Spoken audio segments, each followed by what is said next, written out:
My name is Natalie Prez, and I have an interview with the bass player of Anti-Flag on January 19th, 2012.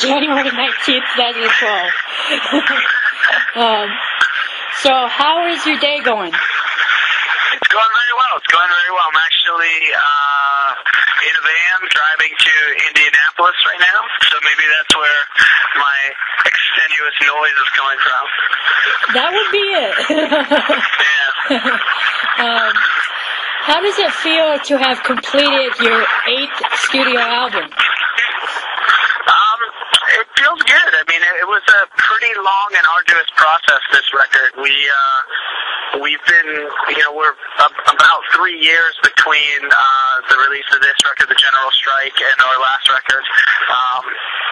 And I think more than anything in that time frame, we started to think about the thumbprint that we'd be leaving behind, and the multitude of years that we've been a band together, and the fact that we could probably live comfortably just playing our back catalog for a while and not worry about releasing new music, and people wouldn't have much of a problem with that. And so for us, the modus operandi became there's no reason to release a record unless it's the best Anti-Flag record we could make. And I think that's why we worked so long and diligently on these songs. And at the end of it, we came out and we said, this sequence of songs, this collection, this is something that's going to be good for the history of the band. And that's what put us on this path, and I guess that's why I'm talking to you right now. Exactly, and that sounds pretty good to me. Is there a reason why you guys wanted to have 13 songs on the album? Is 13 your lucky number? No, it's not a lucky number at all. It's actually really has nothing to do with luck. It just seemed to serve the purpose of the record right. And at the end of it, I feel like it's a record you want to listen to again versus a record you're kind of fucking sick of. So that's where the track list ending ends. Where it is, it's it has nothing to do with any superstition. Okay.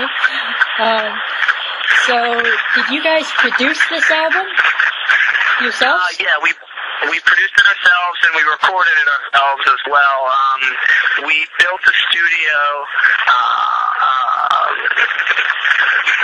in the last couple years in Pittsburgh, and we're continuing to get better at using it, but I think that this record is by far our best use of it. And we were signed to a label called RCA Records, and at the end of our tenure with RCA, we took the money that we had left from that deal and reinvested it in the band and built the studio. And it's a kiss and a curse owning your own studio. You can work on things as long as you want, and you have the ability to have a record that may be a little more relevant because you're able to comment exactly on what's happening now without the confines of studio time.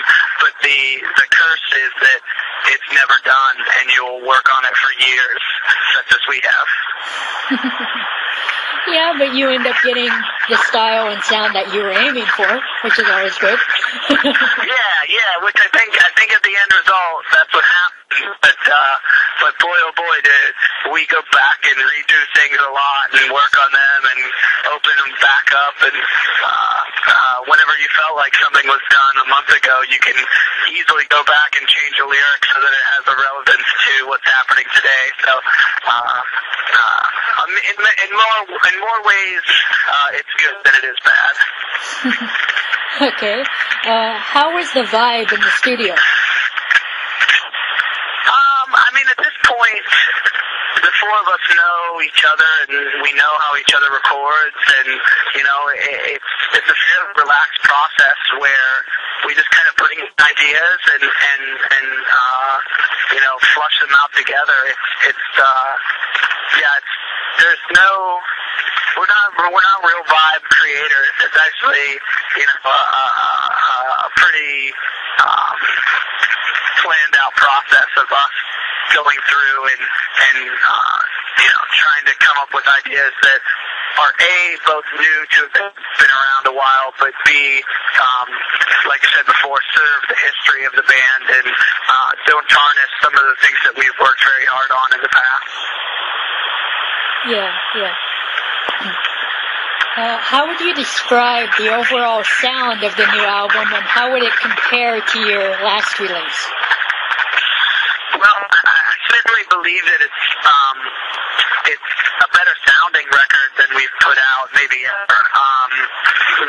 We did it ourselves, and we're really meticulous about the recording process, but then we sent it to a friend of ours named Justin Francis, and he mixed the album in Nashville, and he did an amazing job. He worked tirelessly on it and worked very closely with us to get it to where it's at, and I think sonically it's by far the best sounding Anti-Flag record.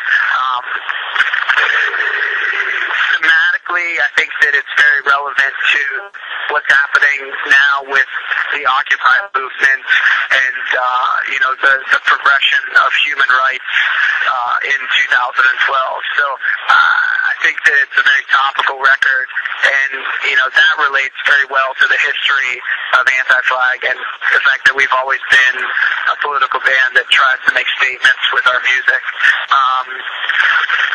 But more than anything, I think it's a loud, angry punk rock record, and you know, that may not be different from what we've attempted to do in the past, but I'd like to think that as we get older and do this more often, we've become better at trying to achieve that goal of making a loud, angry punk record. Yeah, I hear what you're saying with that. Did you have any definite goals that you guys were shooting for before the recording process even began for the album?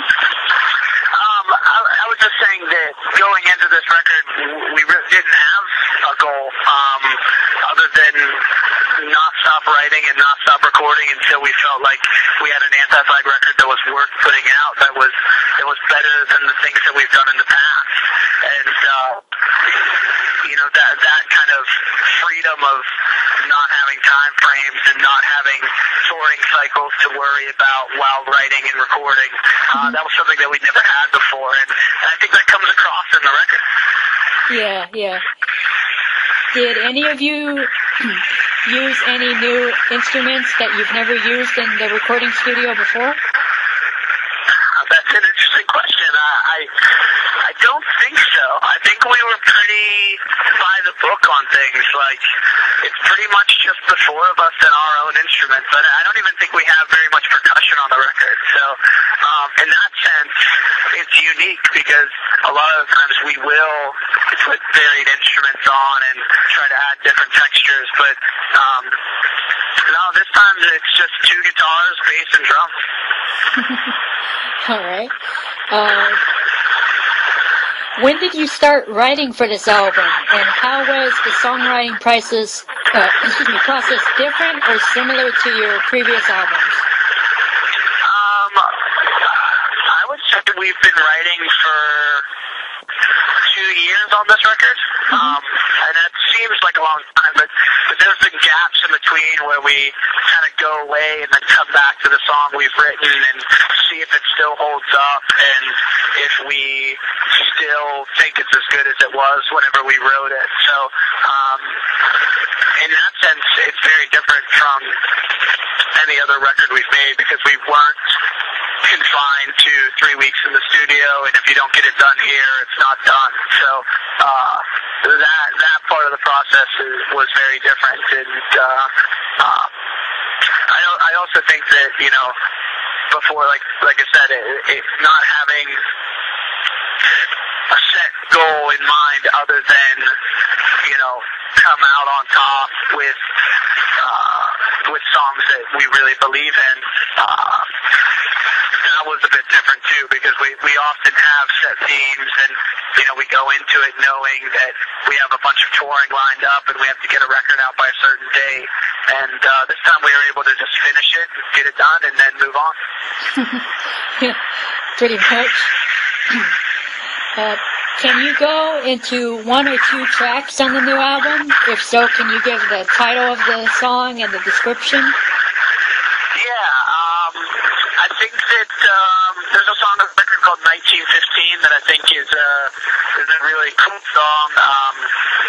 It's about a gentleman by the name of Joe Hill, who was a folk artist and activist in the 1900s, and he was executed in November of 1915, and the song is a few quotes from his lifetime, and essentially us telling the story of Joe Hill. I think that's a really cool track.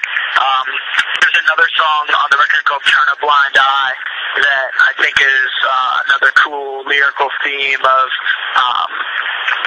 growing up in punk rock and having a certain sector of friends and growing apart with those friends over the years, and then realizing that maybe the disputes that you had as you've gotten older are less important than you thought they were when you were in them, and coming back together a little bit older and a little bit wiser.